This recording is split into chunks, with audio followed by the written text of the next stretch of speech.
and welcome to the Dog Dialectic Podcast. I am your host, Ashley Jacobson, and I am here with Kelly Ortega.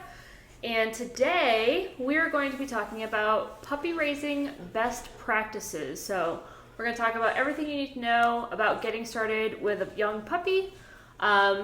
We won't be covering so much about how to get the right puppy or choosing the puppy or, breeders, because that'll be for another whole episode. Today we're just going to talk about what we do with puppies from the time that we get them to help them acclimate into our lives.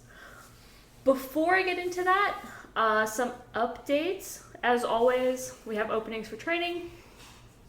We do still have tons of products on our website. We are fulfilling all of the orders we've been getting for the can curtains, bottle curtains, puppy curtains. So if you're in the protection training world, or if you're competing, or if you're a decoy and you want some new stylish curtains designed, customized for you and your training club, feel free to reach out to us. Check out our website at www.airbornecanine.com. We still have all of our selection of training equipment, leashes, collars, prong collars, everything in between, kennels, you name it. We just ordered a pallet of Inukshuk dog food, so we are now a official supplier of Inukshuk dog food. Yay! And Kelly, what am I missing? Well, I would like to include we are not afraid to glitter the can curtains. So please, order some glitter curtains. We did just return from our seminar. Oh, yeah. Or not a seminar, we went to a workshop. Mm-hmm. So I figured we'd talk a little about that. Yeah, so this weekend, Kelly and I went to the Lipinski Canine Services detection training workshop.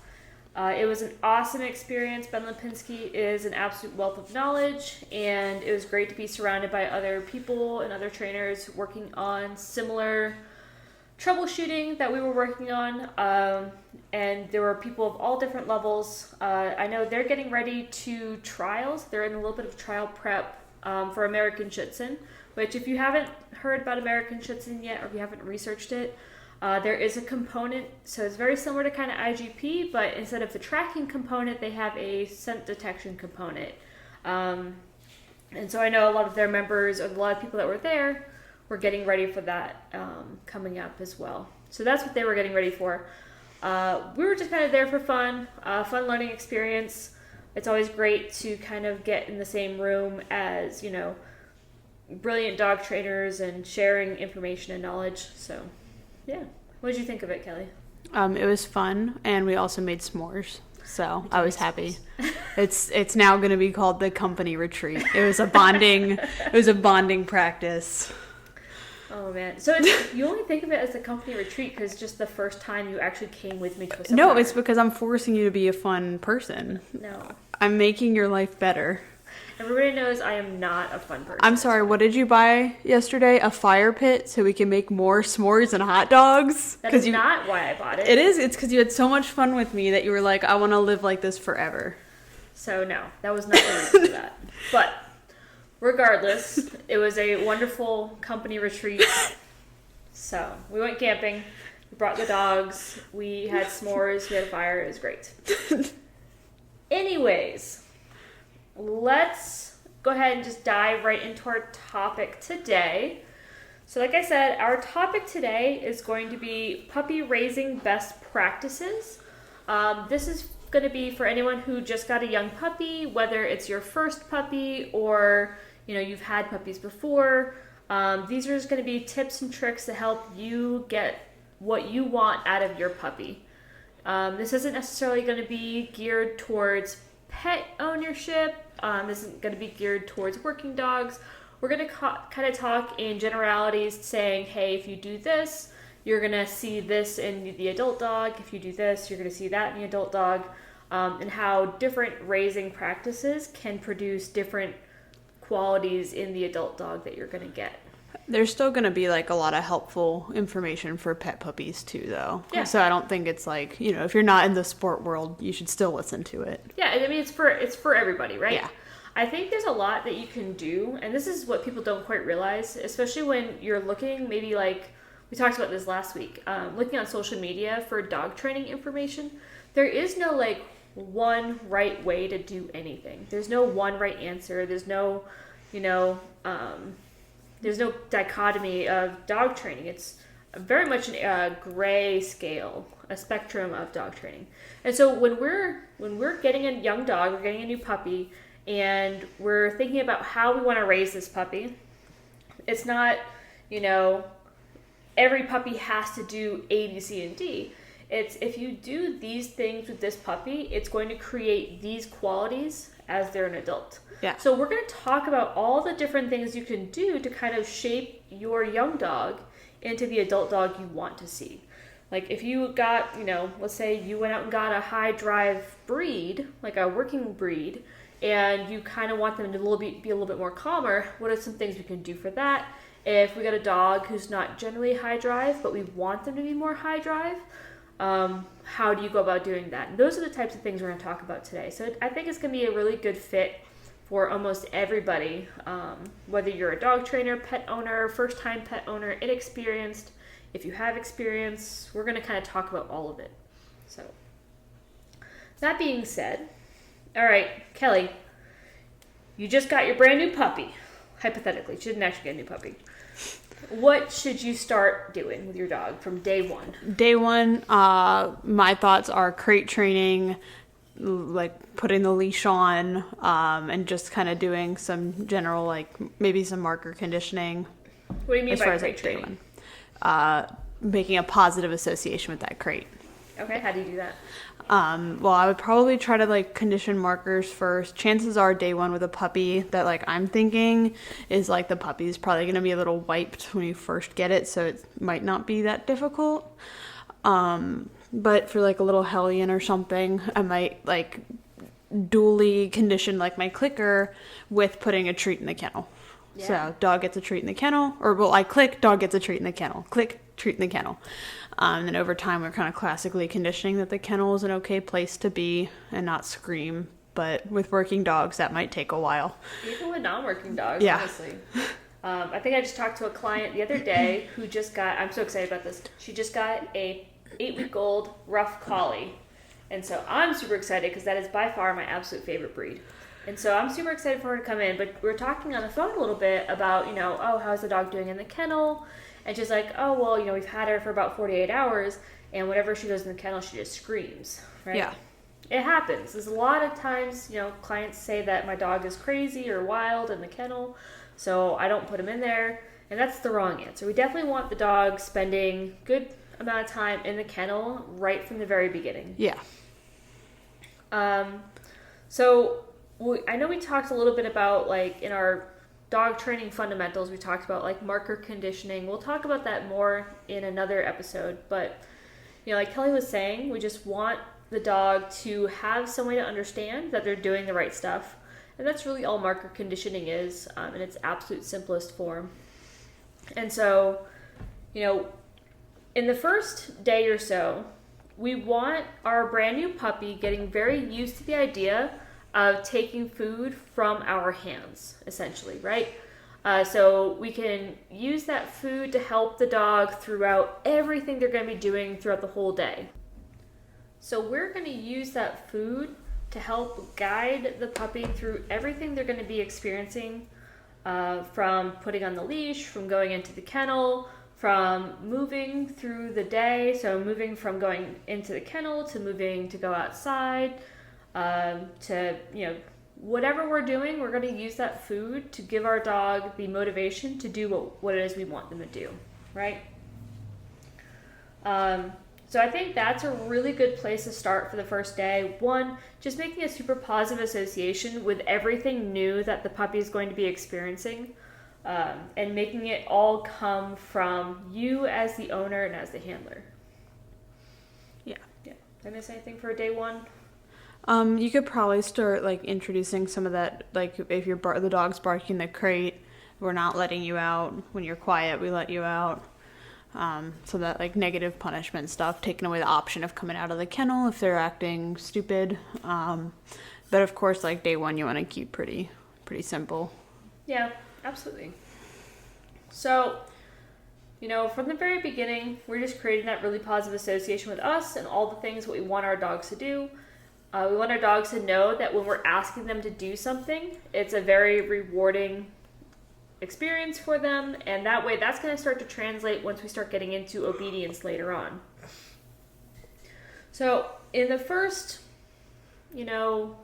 few weeks that you have the dog is in generally what we call the puppy socialization period.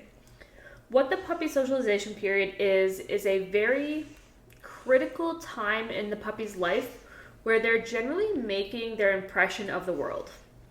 So this time period, some people argue it's from like 6 to 16 weeks, 6 to 15 weeks. I've heard people say as far as 20 weeks old. But generally at this age, this is, again, where they're just creating their impression of the world. What that means for us as puppy owners, as handlers, is that we want to try to have our dog experience as much of the world as they can in a very safe and deliberate way to make it a very positive experience from the beginning. So, one of the things we talk about generalizing for puppies and even for adult dogs, is that it takes 7 experiences to generalize a concept. What that means is just because my dog has met one person doesn't mean my dog is going to like every person. So what we try to do is have our dog meet as many different types of people. And when we say types of people who look different, sound different, act different. And ideally, I want to try to have them meet at least 7 different types of people. So, for instance, in the dog training world, it is predominantly females, right? So most of the other dog trainers that I work around are females. And so if my dog meets 7 blonde-haired, blue-eyed females, my dog has essentially met the same person 7 times. But if my dog meets people who are male, who are female, who are old, who are young, who maybe wear glasses, who are wearing hats, different types of clothes, different complexion, people with glasses, facial hair, maybe someone in a wheelchair, someone with a walker, then my dog is generalizing the concept of what a person is. So that way, even later in life, once my puppy meets somebody who doesn't look like anyone they've ever seen before, they can have a general concept of what a person is and that people are generally good. This is going to help, a lot of people try to come in and say, my dog is usually really friendly, but I think he's racist. And I'm like, we've put this very human term on something that is not necessarily what we as humans understand it as. Basically, our dog sees somebody who just looks different than what they are accustomed to, what they're used to, what they're comfortable with. And when they see something they don't understand or they're unfamiliar with, they just respond with fear.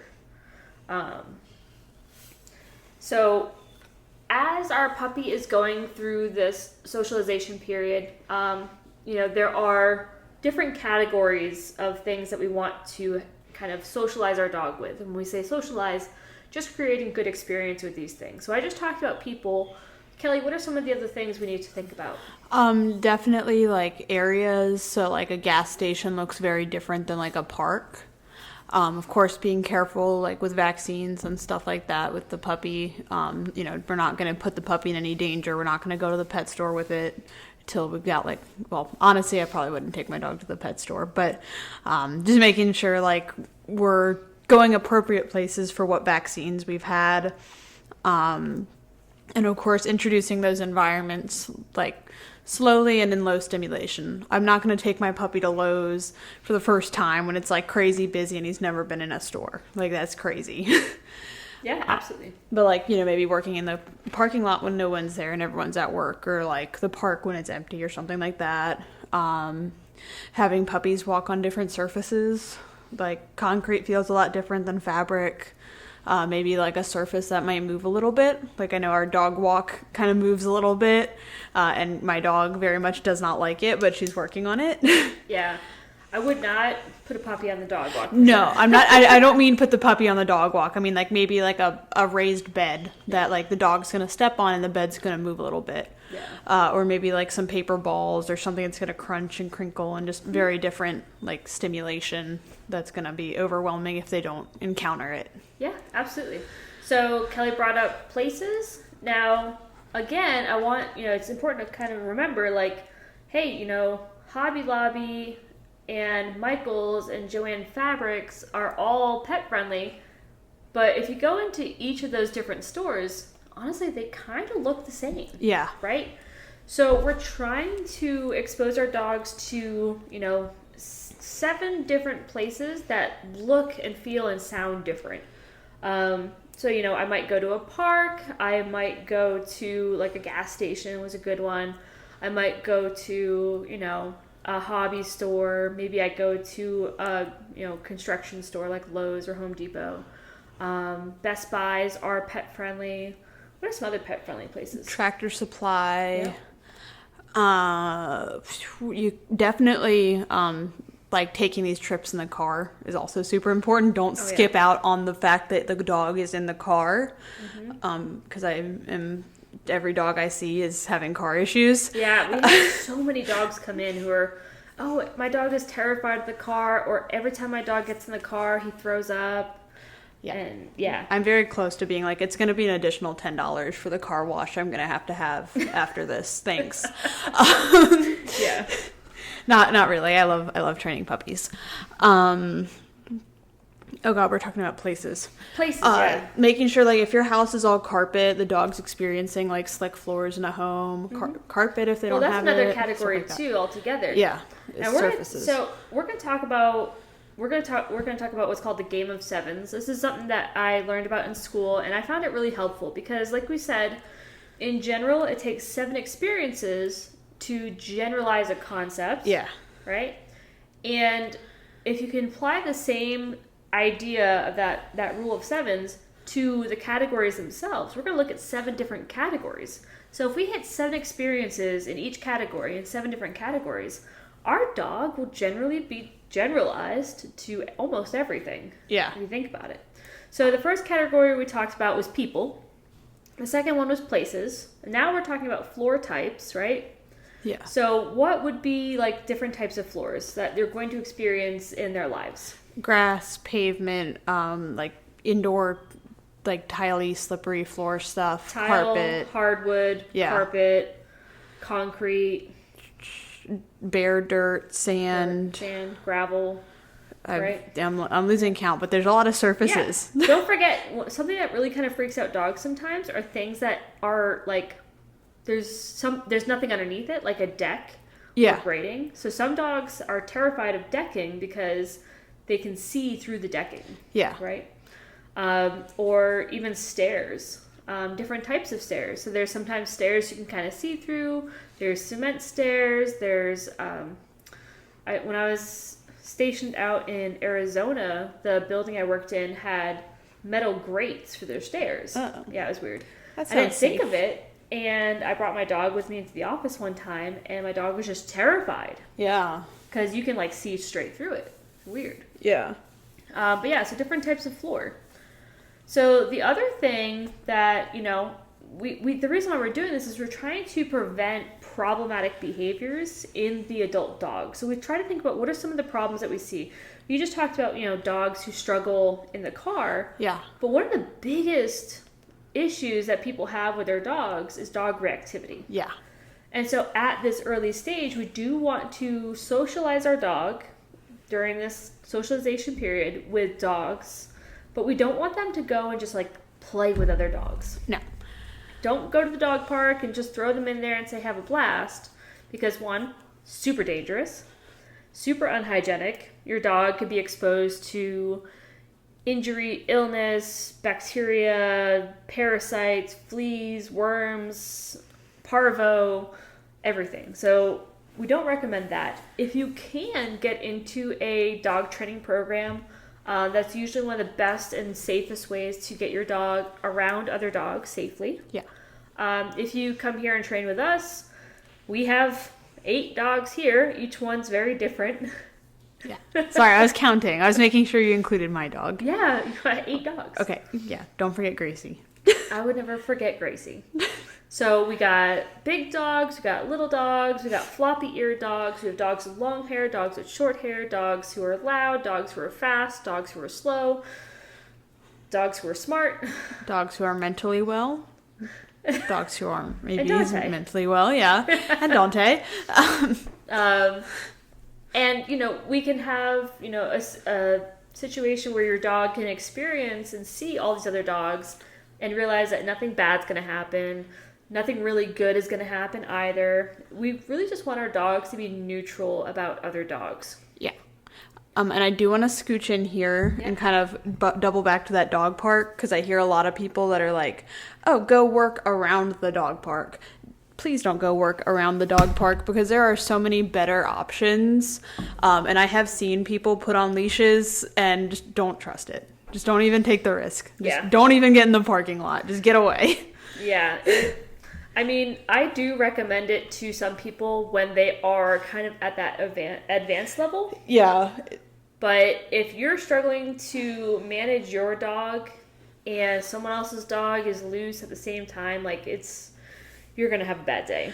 And it's pretty overwhelming too. Yeah. If it's pretty busy and there's tons of people and dogs and barking and maybe there is a dog fight in the park and you can hear it, that can cause issues. Yeah. And also you don't want to get too close to the fence where maybe a dog is going to have some barrier frustration and now you have a dog, aggression going on. Yeah. So if you are going to go to the dog park to, expose your dog to other dogs, be careful, be cautious. It can be a place where even outside the park can be troublesome, but if that is the only option you have, I'd say it's better to have our dog get exposed than to be sheltered from other dogs and then grow up fearful or aggressive towards other dogs. Yeah. I'd probably rather pick maybe some friends on Facebook or something to go work across the street from or something. Yeah. Yeah. Or in the parking lot of a pet store. Yeah. Maybe. Or a park. Or just a regular park. Yeah. I know tons of people who bring their dogs to go walk at parks. Yeah. But it's not as dangerous as an actual dog park. No, it's not dog-centric setting. Yeah. So it's a little different. So we talked about dogs. And again, with those dogs, if we say, hey, yeah, I'm in a breed-specific training group or whatever, and my dog sees dozens of Dobermans every day, well, that's great. But your dog's probably never seen a fluffy white dog. Yeah, or a little tiny barky dog. Exactly. Where we have, we have clients who come in and says, oh, my dog is great with all dogs except for little black dogs or little white dogs or, fluffy brindle dogs or something like that. Yeah. So, yeah. So then another category we like to talk about is other animals. So animals besides dogs. You can include dogs as one of those animals, but the more the merrier. So, when we want to expose our dogs to other animals, we're going to be thinking horses, pigs, cows, chickens, cats. Yep. I just naming animals. You're doing I just such a have to good show job. all the animals I know. You know so many animals. But the ones I named, Gracie is in fact scared of horses and pigs. We do know that for a fact. Why? Well, the horses, I understand. They're big, and the one time I brought her around them was recently, and, it was pretty scary. I'd be pretty scared, too. And then the pigs, I think she just relates too much to them physically. You're so mean. No, but I'm not really sure. I don't like pigs either, so yeah, we're in the same boat. Yep. So again, when we're talking about these other animals, we're really just looking for neutrality, not looking for our dog to be super excited about them or be afraid of them or want to go chase them or anything like that. Now, granted, if you have a dog who is either a cattle dog, a herding dog, a high prey drive dog, this is going to be a little bit more challenging than, let's say, maybe our labs or our golden retrievers or maybe our poodles, our hunting dogs, because they're not going to have the same instinct to go interact with that livestock as much. So Yeah, I mean, birds and stuff you got to be careful with. yeah, exactly. So like birds might be more challenging for like our pointers and our retrievers. So always kind of keep that in mind as well. So you might want to maybe choose to do a little bit more with those breeds at this age, if that neutrality is what you're looking for. Now, this is where we start to get into like, it's not a one-size-fits-all type of answer, because if you're raising a lab or a pointer or a spaniel for hunting purposes, you don't really want that neutrality. You want that intensity for whatever that target game animal is going to be. Yeah. So. Or I mean, you don't have to show your dog every animal. Like Gracie's not going to probably encounter a peacock. I don't really care that she's scared of horses because she's not really going to be around them that much. Like, you can kind of pick your battles. Yeah, absolutely. But I always like to say, like, cats are a really good one. Yeah. It's a really common thing. And squirrels. Yeah.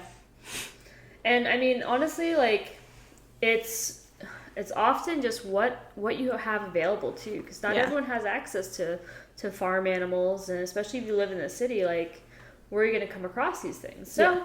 If you do want to go to the pet store, I would be very careful to do this, but it is worth it to be like, hey, look, birds. Hey, look, little critters running around in cages. Hey, look, fish, turtles, lizards, whatever. The important thing is, if you are going to bring your young puppy into a pet store, I would say either carry them or be very careful that they are not like, licking the tile floor or licking someplace where another dog just peed or pooed or something like that. Yeah. I knew a dude that brought his standard poodle in like every Sunday, like on repeat, just to go look at the birds. It was like their little activity together. I love it. And the dog was really like quiet and nice. Like it was just standing there and just looking at the birds. It was just their little activity. I love it. Yeah, it was great. That's so great. It was a really pretty black standard poodle. Yeah. It's gorgeous. I like standard poodles a lot. They're such great dogs. They're awesome. Oh man, I wish more people got standard poodles. And guess what? You can give them a doodle cut. If you want. Oh, I can doodle the poodle. You can doodle the poodle. Okay, so we talked about people, places, floors, dogs, other animals. Now, did we talk about anything else? There's a few more categories that I like to talk about. The other ones that were recommended to me were feeding locations. This is a big one people don't really think about until your dog's an adult, 2 or 3 years old, and you're like trying to travel somewhere, and you give your dog a bowl of food to eat in like a hotel room, and your dog won't eat it. And you go, why won't my dog eat this? Yeah. So, we talked about, when we were talking about day one of getting your puppy, getting your dog used to eating out of your hand, getting your dog used to eating in different situations and environments and what have you. This is another great way, to kind of do that is that, I'm feeding my dog from my hand while I'm introducing my dog to all these other environments, situations, socialization activities. So my dog sees a pig, I say, here's some kibble. My dog goes to the gas station, here's some kibble. My dog, walks on a tile floor for the first time, here's some kibble. Yeah. So on and so forth. And this way we're knocking out that eating in different locations. Yeah. And additionally, too, if you crate train, quick little Dakota 283 plug here. Like, for example, I have my XL Dakota 283 plug. It's purple. Oh, look, we got the sticker here, too. Make sure you say 283. Yeah, this time I can remember the numbers. But that travels with me everywhere for my dog. And she's used to like eating in the kennel, and because that kennel itself is pretty closed in as opposed to like that wire kennel, I'm not as concerned about her eating in the hotel room because it's not eating in the hotel room, it's eating in the kennel. So it's like its whole separate bedroom on wheels kind of movement. Absolutely. So I always recommend that to either like car issue clients, and like military families too, because you go on leave, you like move, you do all kinds of crazy stuff, and the kennel will always be a Dakota 283, which is crash proof, and we sell them. Plug. Yeah, absolutely. So then the other category that was recommended to me was types of toys, right? My dog Bro absolutely loves to play fetch, doesn't know how to play tug. Mostly because when I got him, he's again one of my first dogs, I didn't even really think of tug. I thought when you get a dog, you play fetch with them. That's all I really know about. So we played fetch and he loved it. He was great. So for years and years, all we did was play fetch. And I want him to play tug with me, but he won't. So when I was trying to teach him how to like tug on something to open like the refrigerator door, so I was trying to teach him how to go get me a beer from the fridge, he couldn't do it. Poor Bro. But we did have a workaround. So what I did was I took the item I was going to have him pull to open the door. We played fetch with it. Yeah. And I'd throw it like towards the fridge and he'd bring it back to me. Oh. I'd throw it towards the fridge, he'd bring it back to me. And then I'd kind of place it in the door handle and he'd pull it out of the door handle, bring it back to me. We did that so many times that eventually I just fastened it to the door handle and he tried to bring it to me, but I got stuck. He just drags the fridge over. He just retrieved the whole fridge. No. He did pull it open successfully. Oh, what a few a good times. boy. He is really good. He's so fun to play fetch with. He is. Oh my gosh. He will play fetch all day. Yeah, I noticed that when I played with him the other day. I was like, I have to stop him. He's going to die. He never overheats. Well, that would be the day. Yeah. You know. No, he will keep going for eternity. He will never stop. It was like a good portion of time because I was trying to free the ball out of the tree and I was having a panic attack on the ladder. Yeah. Oh man, he's great. Yeah. Let's see. So different types of toys, different ways to play. In this category, I'd probably put like our interactive toys, our puzzle toys, our different types and materials of toys. So like we have tug items we have jute tugs, we have French linen, we have suede, we have leather. Yeah. Yep. Then we have toys and balls that are plastic, that are rubber, that are squeaky toys. Crunchy toys. Don't really do the squeaky toy thing. Well, I'm naming it for the people because they don't know squeaky toys exist. Oh, I know. They've never seen a squeaky toy. No. They are babies. Smooth brain. Smooth brains. Actually, if you listen to this podcast, you have an ugly, bumpy, wrinkly brain because you've learned. Wrinkly brains are good. So every time you learn something, your brain gets a new wrinkle. Bumpy, weird. All right. So different types and materials and designs of toys, different ways to play. Those are all going to be really important for that socialization period as well. So the last category that I thought of that wasn't really recommended to me, but I found is really important, is potty locations. Yeah. We get so many dogs in who take so long to go potty for the first time because they've only ever gone potty in their own front yard or their own backyard or at a specific location on their walk. Or off leash. I had a client dog that had never pottied on the leash before. Yep. It was painful. Yeah. So I remember I took a trip across the country with my dogs. I think I had 5 of my dogs with me. And we were up in Montana somewhere. And we were staying at a hotel and there was a blizzard. And my dog Bro, because I made all my mistakes with him, had this issue where he only liked to potty in certain places. He would only potty on the grass. He didn't like to potty on the leash. And so we were like 2 days into the trip and like he hadn't gone to the bathroom at all. Despite giving him every opportunity to. He's like, nope. And I'm like, dude, you have got to go to the bathroom at this point. Unfortunately, we were stuck in a snowstorm. And there was no grass because it's all covered in like 2 feet of snow. And it was hard because we had to like kind of clear out an area of the grass for him to go potty, and it was just. Oh my God. Or when I drove out to Arizona, and I was trying to get my dogs to go potty, but there was no grass. Yeah. One thing that is super helpful, which is what I do with my dogs, what I do with the client dogs, is I create a go potty command. Yeah. We were out at the scent detection seminar, and for Medic's first turn at the workshop, I went and got him out. I let him go pee, and I kind of rushed him a little bit. I didn't let him go pee enough, so when he was doing his first few scent detection things, he kept stopping, looking like he was going to pee. And so the instructor was like, hey, I want you to let him go potty over there in the grass. So we go over to the grass. I tell him, go potty. Now he's really excited. He wants to get back to doing scent detection, so he does a little squirt, and he's like, all right, I'm done. Like, I did it. Right? I did what you told me to do, because for him, it's just an obedience thing. Yeah. Go potty is an obedience command. And I'm like, no, go potty again. And he went potty again. I'm like, no, go potty again. Oh God, you're having to re-cue every single... I had to re-cue him 3 times, but the reason I did was because on that 3rd time, he's like, fine. And he finally pooped. Go medic.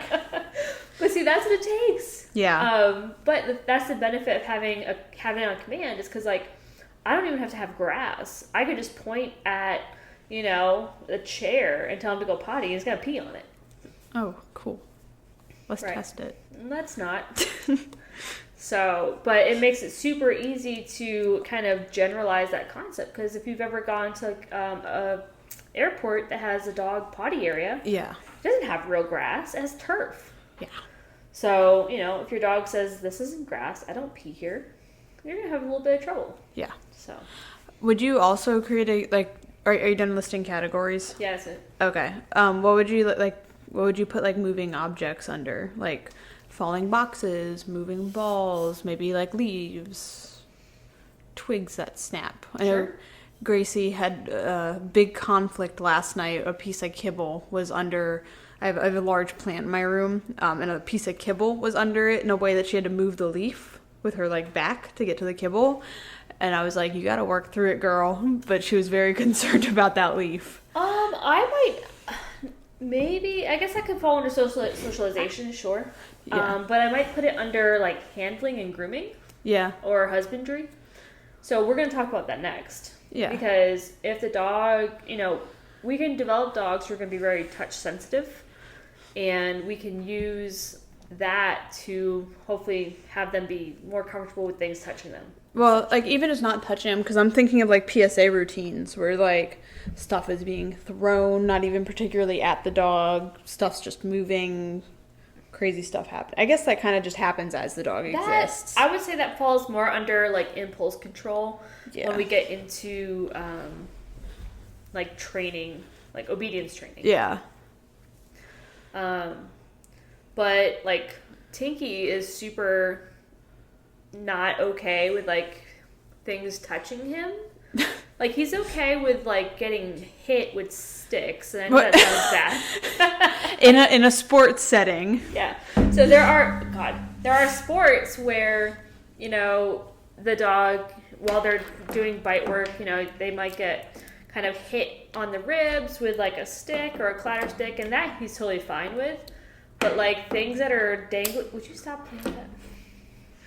Things that are, like, dangly or, can curtains or flyers, if they touch, like, his back end area, like his hips, his tail, his back legs, his booty hole, he gets really, like, weirded out by it. Yeah. Like his confirmation photo. Yes. Yes, when the judge grabbed his balls and he was like, that's not okay. So making sure your dog is okay with things touching them. We're going to talk about husbandry here next for the next thing I would do with a young puppy. And this isn't like check blocks either. It's not like, okay, today I fed my dog on my hand. Okay, done. Now tomorrow I'm going to do this category, that category, that category. All of these are going to kind of be happening simultaneously. Like I talked about before, when our dog is going through all the socialization with all the different things we're exposing them to. Meanwhile, we're also rewarding them from our hand. We're using our marker as well. So if my dog sees a horse, I say, good, and I give him some kibble. Or I click and I give him some kibble. So when we get into husbandry, if you don't know what husbandry is when we are taking care of our animals. This is going to be grooming, brushing them, bathing them, blow drying them, brushing their teeth, cleaning their ears, being able to examine them, look inside their mouths, look at their eyes, look at their ears, making sure that they're okay, getting their nails done, touching their feet, lifting their paws, touching their sensitive areas. Poor Tinky. Poor Tinky. Well, I'll post the picture of him getting his confirmation tragedy. Trauma. Tinky's trauma. Yeah. I'm gonna have it framed and put it next to his confirmation ribbons, though. Yeah, what a He good still boy. won best in breed, so it's fine. Twice. Do you want me to finish that statement, or Yeah. he was the only dog there? Shut up. Well, he still came in second for the group. Yay, stink. How big was the group? She's holding up 2 fingers, ladies and gentlemen. Yeah, there were only 2 breeds in the group. And then the other day, he got third in group, but there were only 3 breeds in the group, too. Poor Stink. He came in dead last, but that's okay. It doesn't matter. It's like when you go to nationals in PSA in the level 3s, and there's only like 2 people show up, and you come in second place. I'm a second place Nationals PSA champion. I'm gonna show up with my dog. Yep. This is Gracie. This is Gracie. Gracie, PSA 3. No. That doesn't even sound right. No. She'll get there, maybe. No. Realistically, no. No. She'll get to nationals in the stands. In her mind. I'm not taking her to the stands. She don't deserve it. Oh, you're so mean to her. I am. She loves it. So, depending on what you want to do with your dog when they become an adult, will kind of determine how much husbandry you really need to kind of worry about. The more, the better for almost any dog, honestly. But especially if you're looking to do like conformation, making sure your dog is comfortable being handled is super important. Yeah. Because part of the conformation is going to be the judge is going to touch your dog, look at their teeth, look at their eyes, look at their ears, fondle their bits. Yeah. Meanwhile, your dog is just supposed to stand there and not react. Yeah. Let alone Yeah. jump out of their skin and yeah. And making sure your dog's okay with you, like adjusting equipment, especially sport dogs, making sure your dog is okay with that collar being moved around all the time without that association of outing. Yep. Not to name names. But yeah, just kind of messing with equipment and stuff like that. You're talking about Daria? I might be talking about Daria. You're so mean. I am mean. You It's can so come funny. for my dog too. I know. I don't want to. There's too many things. So, like, the funny thing is with Daria, like, when we're actually doing the bite work session, if I touch her collar, like she's thinking I'm going to choke her off, she'll let go of the toy pretty easily. But when it's over and we go to the car, she does not. So I feel like she knows that the sooner she spits it out during the bite work session, the sooner the game starts again. Yeah. But then she also knows when we get back to the car, the sooner she spits it out, the sooner she's going back to the crate and it's all over. Probably. So, yeah. What a rat. She's a little rat. We cuddled today. It was adorable. Yeah. What did she have in her mouth while you were cuddling her? Part of my blanket. Yeah. Some of my hand. Just a decapitated child. It's Yeah. fine. Oh, man. Everything's cool and fine over here.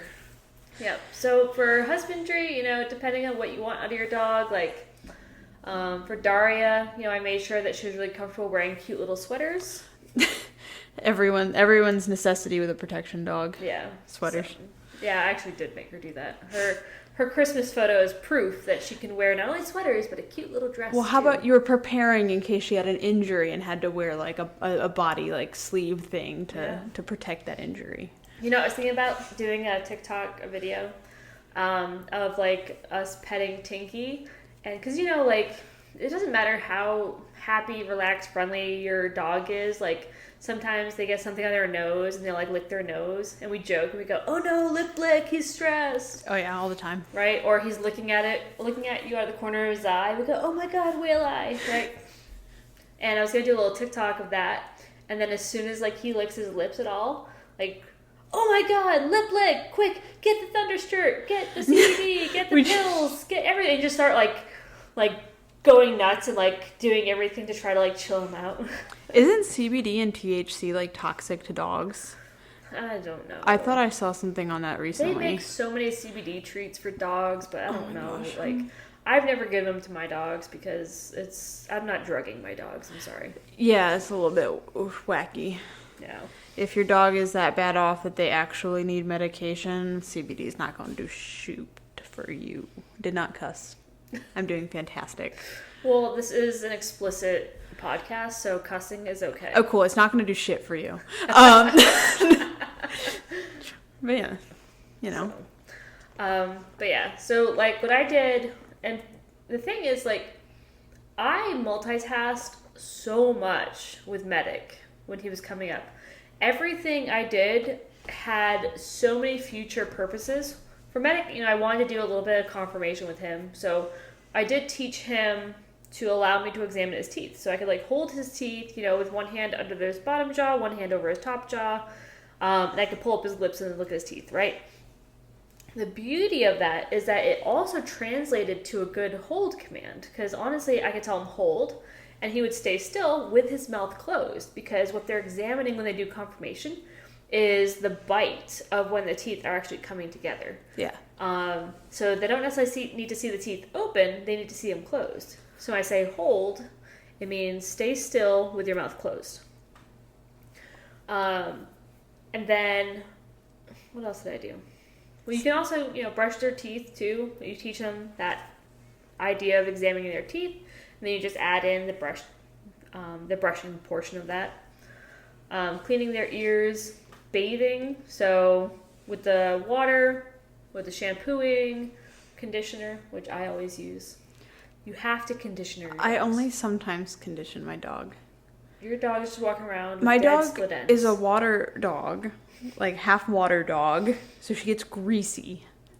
Okay?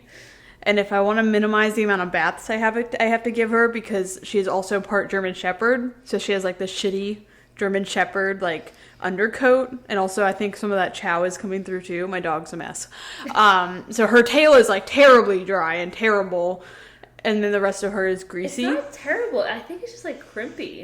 That's the fur pattern. Like it's that like chowy, fluffy, feels like old crappy Sherpa blankets, and I love her tail. Well, you can have it. I'll cut it off, and You heard it here, folks. I get Gracie.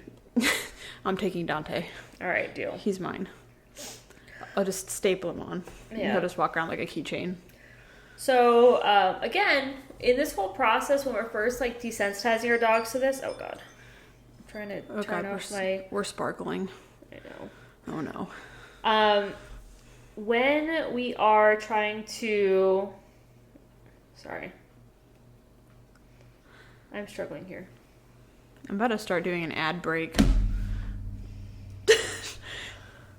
Okay, so when we're trying to desensitize our dogs to being handled, again, we're still using that kibble, right? I might pick up my dog's paw, mark good or click, and then feed my dog some kibble.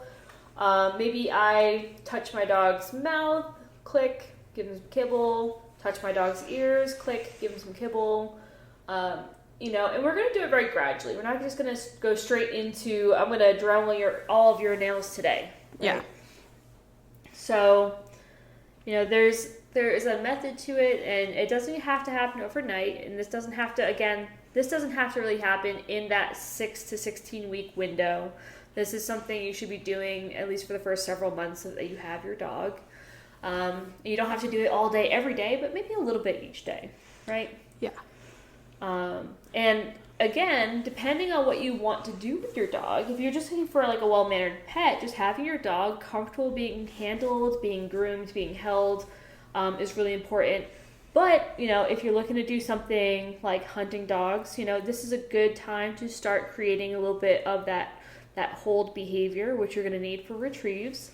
If you're going to be doing confirmation again, whatever you need to teach that stack, to, be able to position their feet the way you like them, to be able to be comfortable getting handled by a stranger, all of that can start at this age too. Yeah. Okay. So we talked about husbandry. What else would we do for puppies in the first few months that we have them?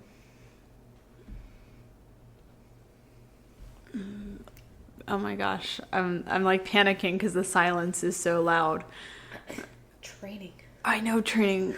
Oh, I was thinking training, but okay. You know what? Just roll with it. Rolling with it. Pretend like it's my idea. We're training. You're doing great. I don't know how to train a dog. Not me either. Certified cat trainer right here. Welcome to the Cat Trainer podcast. Or the Cat Dialectic, the Cat Conversation podcast. I'm pretty sure there's probably a podcast called Cat Conversation. The Kitten's Caboodle. Do you know how hard it is to figure out like the name of a dog training podcast because they've all been taken? Can you imagine trying to make an alpha male podcast? That's probably been harder. God. Man. Dicks and dweebs.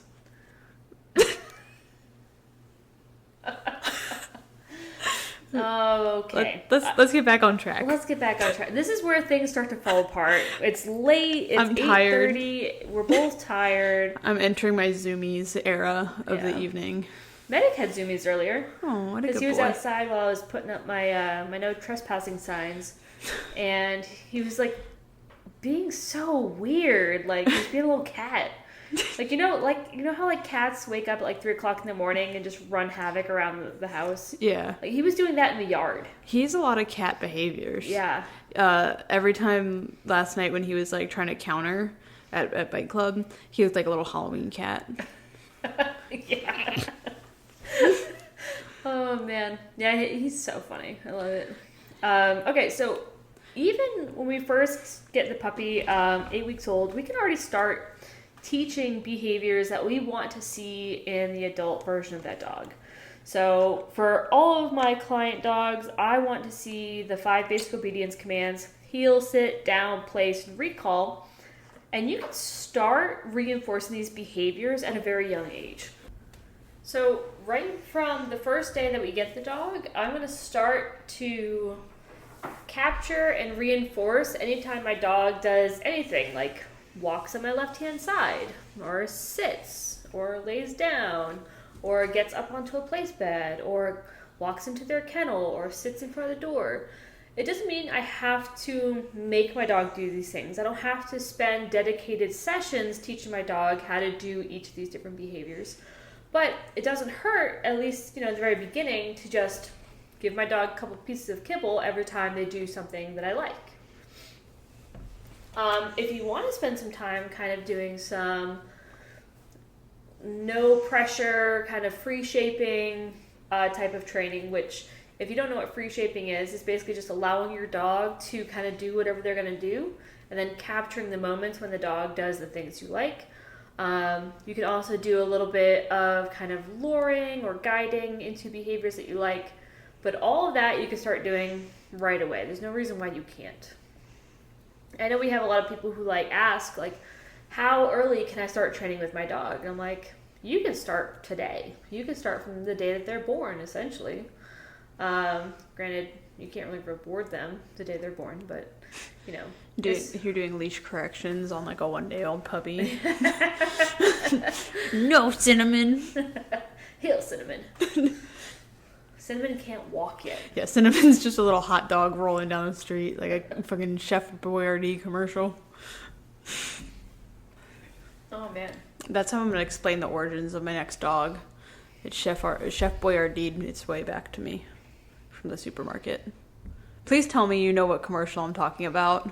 I don't. Oh my god, a can falls off the shelf because the kid's like, I want this for dinner, and the mom's like, no, I'm stupid. And then the can rolled off the shelf and it just rolls the whole way home. And then the kid's like, I get what I wanted. This teaches me a valuable life lesson. And then buy Chef Boyardee. It made me think of that old little song, On Top of Spaghetti. Yeah. Yeah, I lost one for meatball. That might be the music in the background. I'm not sure. Oh yeah, maybe. Because that's what I'm imagining in my brain. Anyway, throwing us back on the rails. Back on the rails. Teaching puppies leash pressure too. Not leash corrections, but just that pressure can happen and you can move with it and that's okay. Yeah. Lightly. Obviously, I don't want people to think I'm talking about dog daddying your dog, but just light pressure.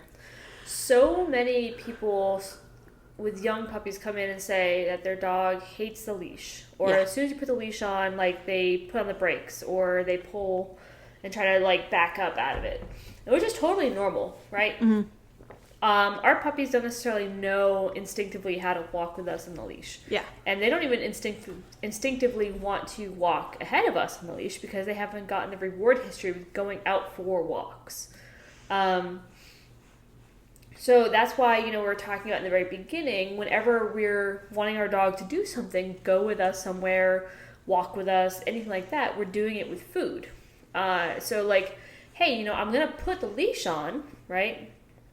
This is just to prevent my brand new puppy from going and running across the road or, going and running and doing something they're not supposed to. But I'm not going to use it to drag my puppy along with me as I walk. Ideally, I'm going to use that food to encourage my dog to move with me. Yeah. And so, again, this isn't all happening all in one day. This is all happening a little bit every day. And so that's going to be the beginning of heel, right? Just asking our dog to walk with us. So I do think there's a big difference between teaching a dog like a formal heel and, like loose leash walking. But, you can start that right away. Yeah. I'm trying to think. What else would you do, puppies, huh?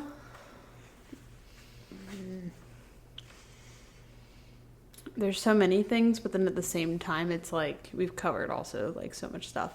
And like so much of my dog knowledge is just like, as I've said before, like just on a USB stick in my brain. And the only way I can convey that information is by like somehow downloading my brain into your brain. And we don't want that. No. It's just Chef Boyardee commercials in there. So I guess we could talk a little bit about, specializing your dog's kind of puppy development for specific activities, let's say.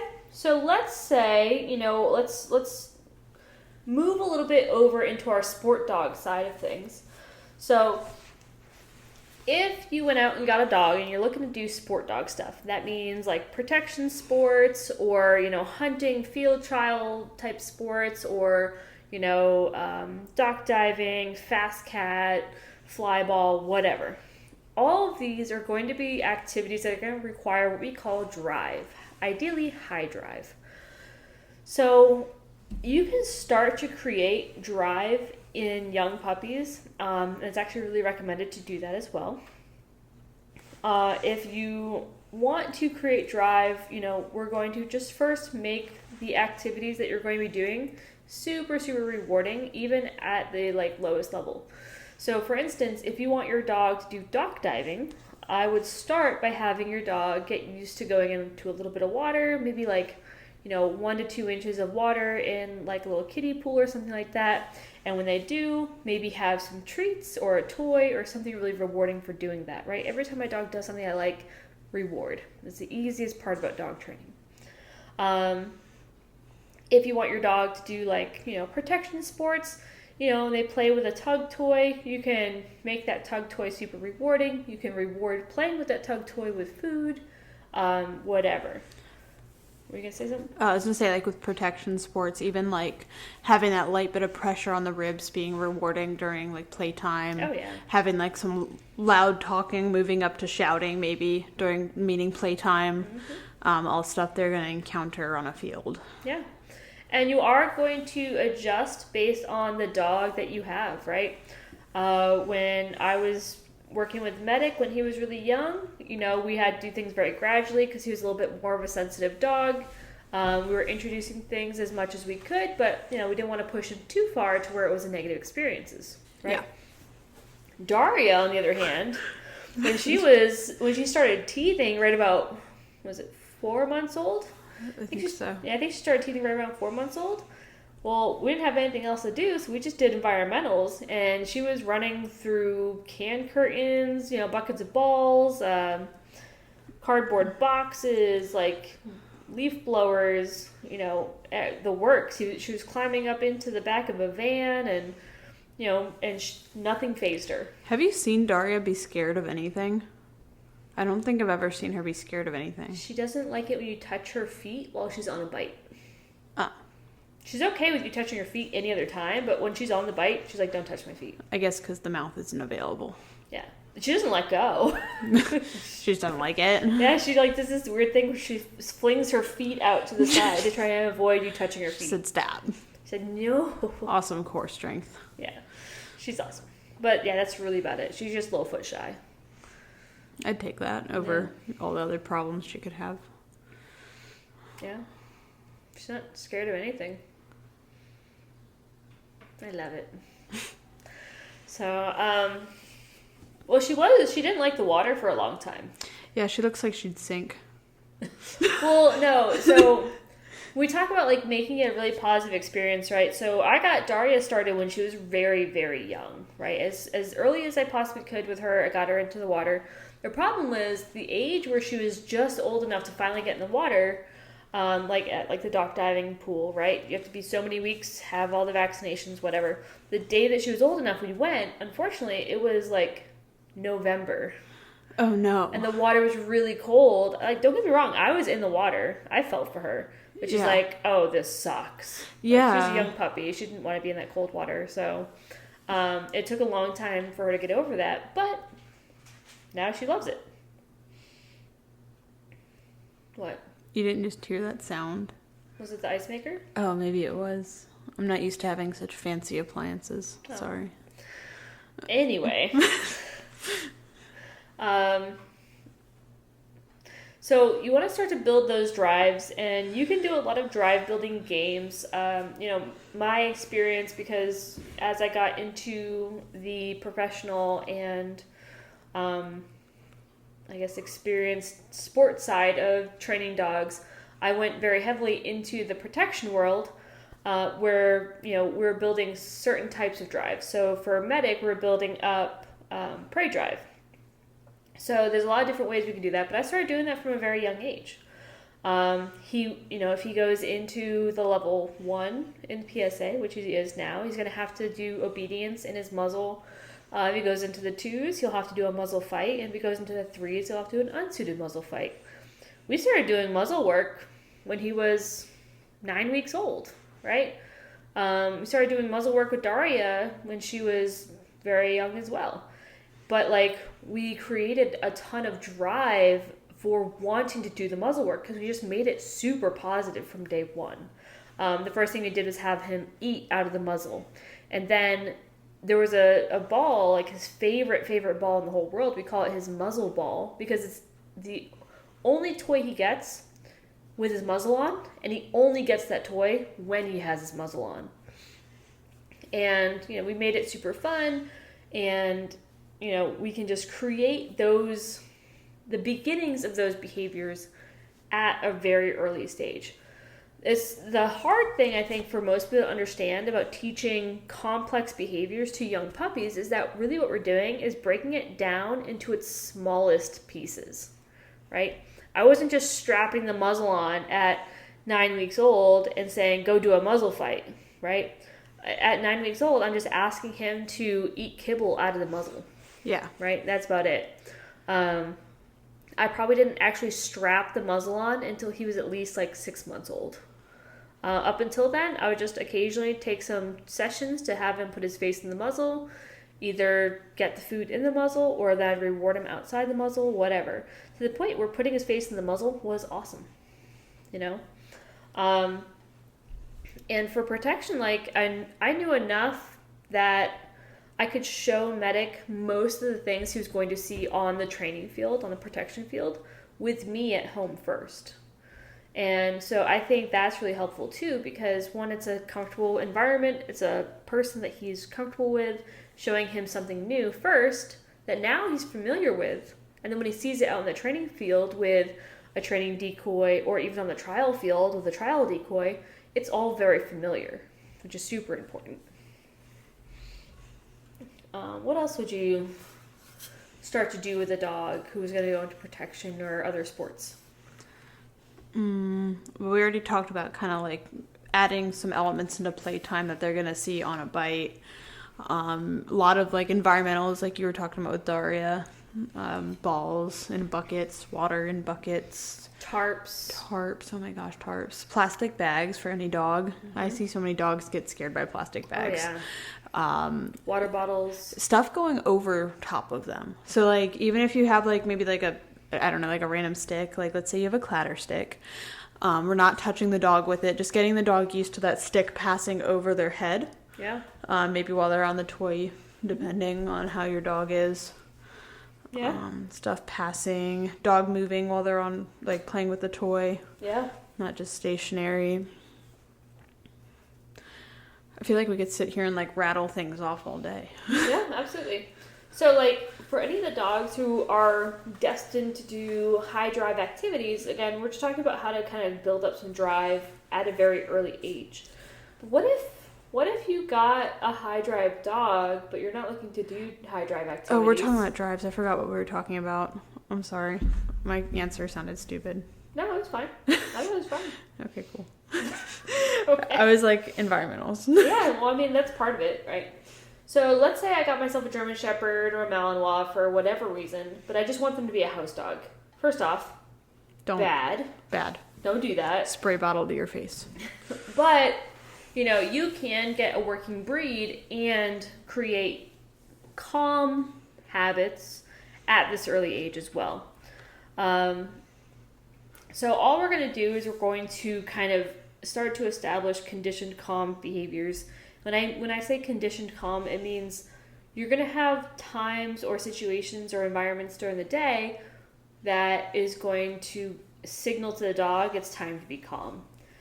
The challenge is going to be that these dogs instinctually, naturally, genetically need an outlet for these high drive behaviors. Otherwise, if we just continue to suppress them, they're going to turn into other behaviors such as destructive behaviors, neuroticism, anxiety, aggression, reactivity, a whole crazy slew of other things could happen.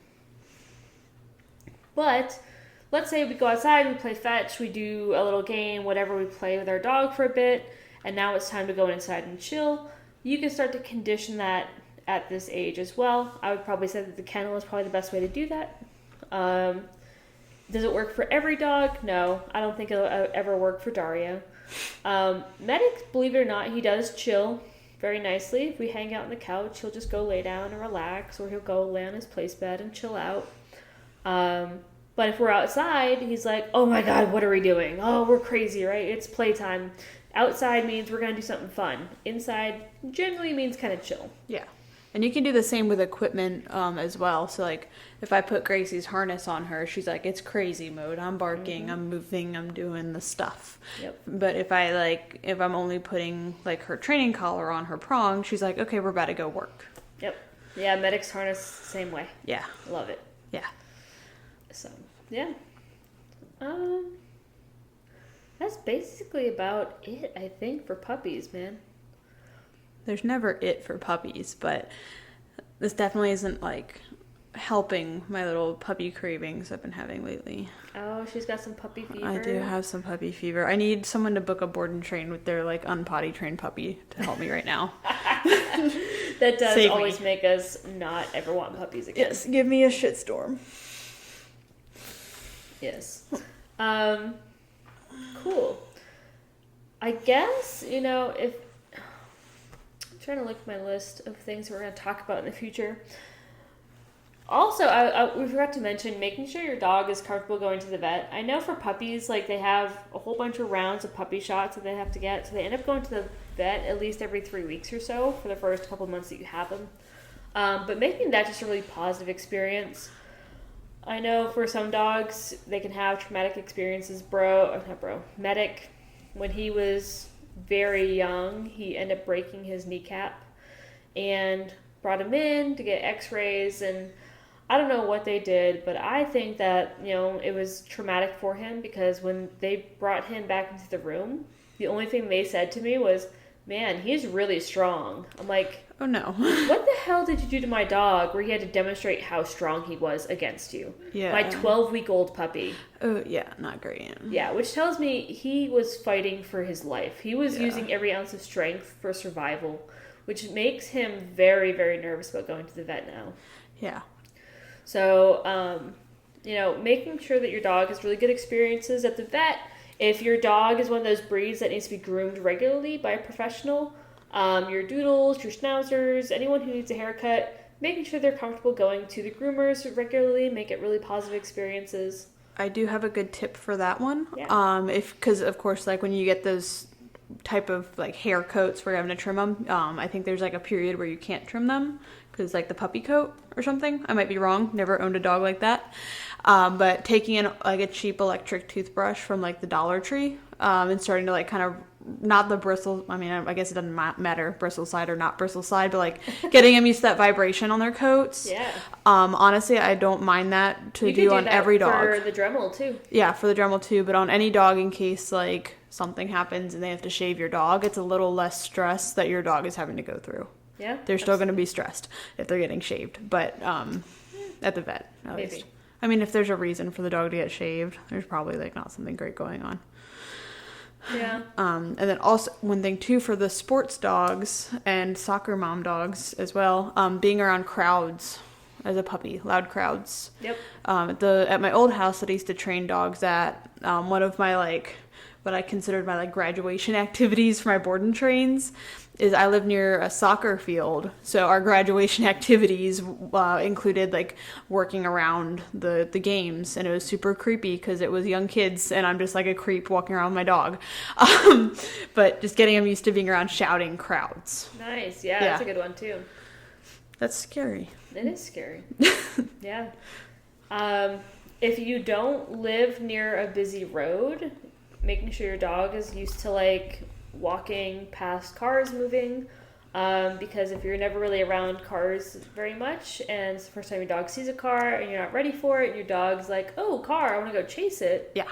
that could be very dangerous as well. So making sure your dog is kind of exposed to that from a young age. Yeah. Expose them to everything. Everything. Get your dog used to standing and moving on things that are kind of Wobbly. uneven, wobbly, that move beneath their feet, skateboards, things that roll. If your dog doesn't know how to skateboard, you're a terrible pet owner. That's the point of the podcast. Yeah, I mean, my dogs don't know how to skateboard, so it's Mine doesn't. She barely knows how to walk. Skateboarding's a big ask. I bet she's going to skateboard real soon. Yeah, into the highway. I have a skateboard specifically for my dogs. Yeah. Oh. Oh, man. All right. Well, I think that's just about everything for puppies for the most part. Again, this is just kind of like best practices. There's no one right way. There's a lot of different people with a lot of different mentalities for how to train different types of dogs. If you talk to like sport dog people, working dog people, they're going to say, only do things this way. Do this. Never do that. I don't really listen to those types of people. If you listen to like your R+ trainers and your fur mommies, are going to say, oh, never do this, never do that, never put a leash on your puppy, never put a collar on your puppy, never put your doggy in a crate or anything like that, give them a playpen. I don't generally like the playpen idea, especially when it comes to like potty training. Did we talk about potty training? We did not. I didn't know if that's something you wanted to tackle in this. Oh my god, potty training. I feel like that potty training could probably go in its own podcast where maybe we talk about some like dirty dog stuff, because I know it's a very popular page on the website. I know, right? Dude, I get messages from people all over the world, I shit you not, asking me to help them with their dirty dog, because they're like, my dog's a dirty dog and your article is the only... Yeah, I wrote an article, by the way. If you haven't read it, check it out. She's an author, ladies and gentlemen. I am. I'm working on my book. I really got to publish that. Yeah. But, yeah, so we get people asking us all the time how to help with dirty dog syndrome. And I'm going to tell you, like, of all the things that we teach dogs here, potty training can often be, like, one of the hardest. And when it comes to dirty dogs, it is without a doubt the hardest. It's probably one thing that, like, when people come to me, like, hey, I need you to help me with my dog, if you don't know what dirty dog syndrome is, it's basically a dog who pees and poos where they live, meaning where they sleep, where they lay down, and a dog who has absolutely no hesitation to stand, sit, or even lay down in their own mess. Yeah. That's a dirty dog. Nasty. And it's almost always created by us as humans, So we have created a habit in our dog where they learn, hey, I have to pee or poo, and my owner is keeping me in my kennel, so this must be the place where I'm supposed to do it. To the point where our dog gets so comfortable with that idea that they just pee or poo in their living space. And we often kind of create that. Now, in a rare instance, some dogs are just kind of born without any aversion to being in their own mess. But yeah, we can talk about that more in depth. So, Do you think like the breeder's habit of keeping the whelping box clean, do you think that has something to do with whether the dogs are comfortable in that? I would say it would be a contributing factor. Yeah, Absolutely. I never really like considered that when I was working any dirty dogs. Yeah, I believe it. We see it from dogs who come from like puppy mills, dogs who come from unsanitary breeding situations like you described, dogs who are kept with the breeder for too long. Yeah. Ideally, you want to get your puppy between 8-9 weeks old. There is arguments for getting them earlier. There are arguments for getting them later. But either way,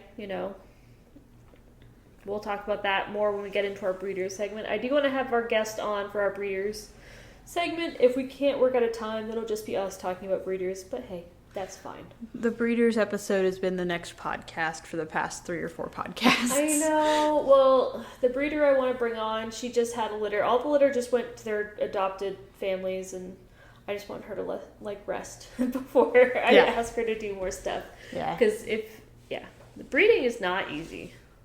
No. It does not look like something I would enjoy because you do not sleep. I don't like taking care of puppies' potty training. I could not take care of 8 puppies at the same time. And all my other dogs. Yeah. I would have a mental breakdown. No. And imagine you had a litter of 14 or something. And the stress of if some of the litter maybe didn't do well. Yeah. And they died or something. That's gonna suck too. Mm-hmm. Or if they're all wonderful and you just want to keep them all. Or all 15 puppies live. That might be a worse outcome. Oh, I feel like the most stressful part for me would be making sure that my dogs are going to the right people. Yeah. Right? Oh my gosh, I would be so annoying about it. I'd be like, give it back. Yeah. Is that dog walking in a harness? Give it back. Oh man. There's some things that I would love to talk about on our breeders episode, but I don't know if we should or could. Oh, you're feeding Imes? Give it back. Oh man. I mean, so Medic was the first dog I got from a breeder, and I had so many I felt so obligated to achieve so much with him. And I wasn't obligated to, right? There was no expectation from my breeder for me to do anything with Medic. Yet I still felt she puts so much love and care into my dog. I need to make mommy proud. So I wonder how your breeder feels about us calling her mommy. I think she's gonna be okay with it. Yeah. I'm pretty sure she would be Medic's grandma. Yeah. Technically. That would track. So when it comes to adopting a dog from someone else, I think generally we refer to them as grandma. Oh. So my the rescue I worked with, the owner of the rescue was Dante and Bruno's grandma. Oh. Yeah. I'm Dante's mommy now. I don't want Bruno. He's some weird nocturnal little squirrel thing. I love my Bruno. He has no hair. He's wonderful. And he has liver spots. He looks guys, imagine Mr. Burns with maybe a little bit of hair on the top and scared of everything. That's Bruno. That is Bruno. He looks like Mr. Burns from The Simpsons. Liver spots, all of it. You're so mean to him. Even the bug eyes. And the overbite.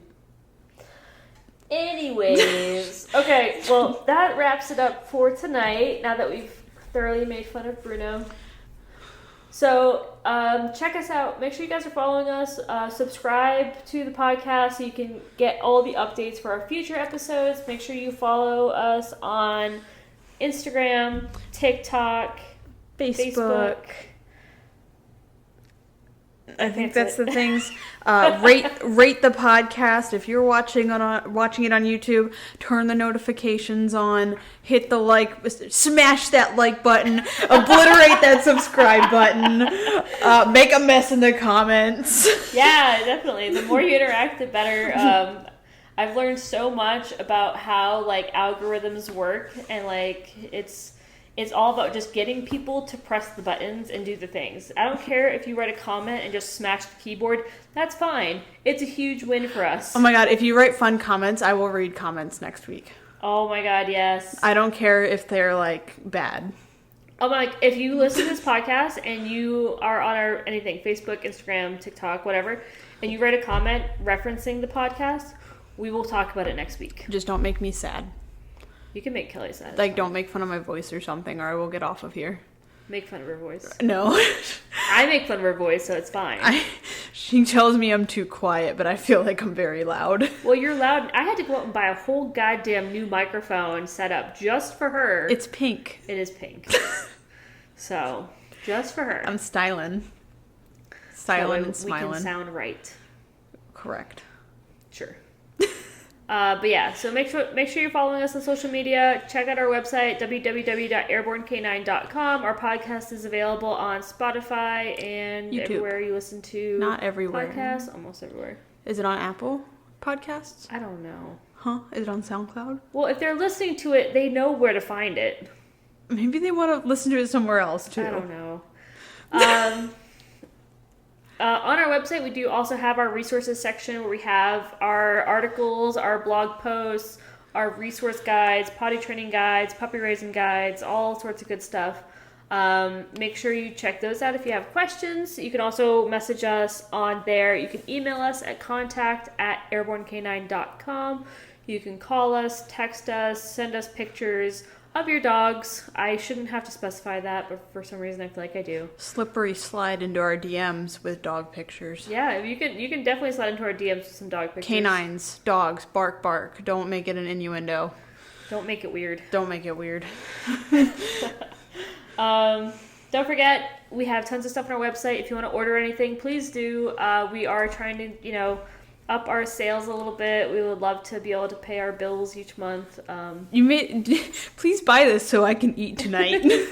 Kelly's not getting paid till y'all buy a slip leash. God damn it!